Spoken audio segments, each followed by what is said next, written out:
Hello দর্শক, আসসালামু আলাইকুম। আপনাদেরকে স্বাগতম জানাচ্ছি আমার আজকের পর্বে। আজকে আপনাদের চিকেন খিচুড়ি তৈরি করে দেখাবো। এই চিকেন খিচুড়ি তৈরি করা খুবই সহজ। চলেন রেসিপিটি শুরু করি।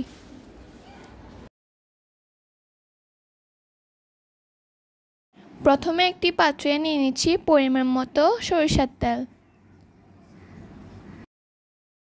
তেল গরম হয়ে আসলে এতে দিয়ে দিব দারচিনি, তেজপাতা, এলাচ এবং লং।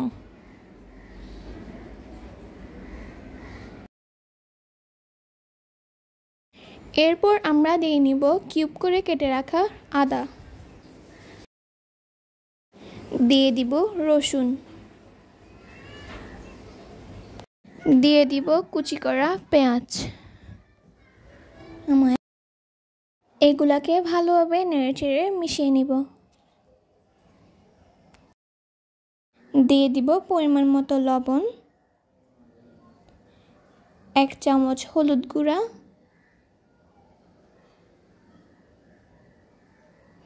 1 চামচ মশলা আর মরিচ এবং গরম মশলা। এরপর এগুলোকে ভালোভাবে মিশিয়ে নিব।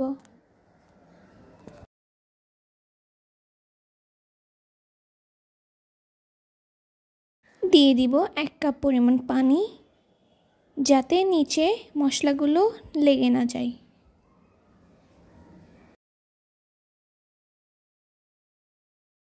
দিয়ে দিব কিউব করে কেটে রাখা চিকেন,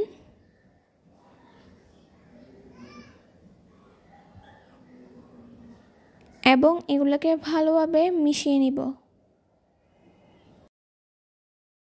এবং এতে দিয়ে দিব আলু এবং গাজর।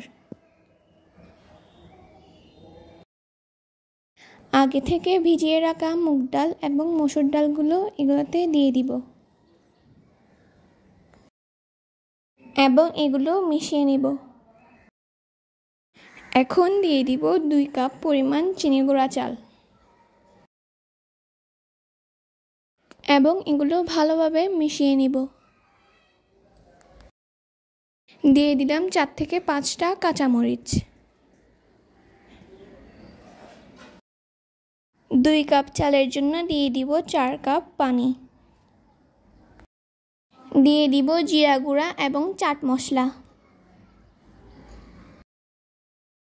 এখন 5 মিনিটের জন্য ঢাকনাটা ঢেকে দিলাম।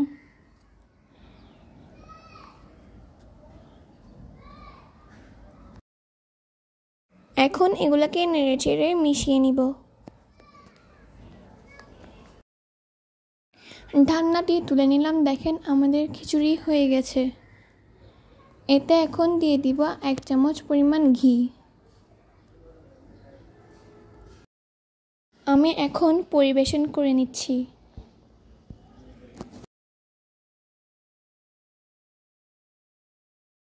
এই চিকেন খিচুড়িটি একবার হলে ঘরে বসে ট্রাই করে দেখবেন। একবার হলেও ট্রাই করলে বুঝতে পারবেন এই খিচুড়িটি কত মজাদার। আমার এই ভিডিওটি ভালো লাগলে সবাই লাইক করবেন। আল্লাহ হাফেজ।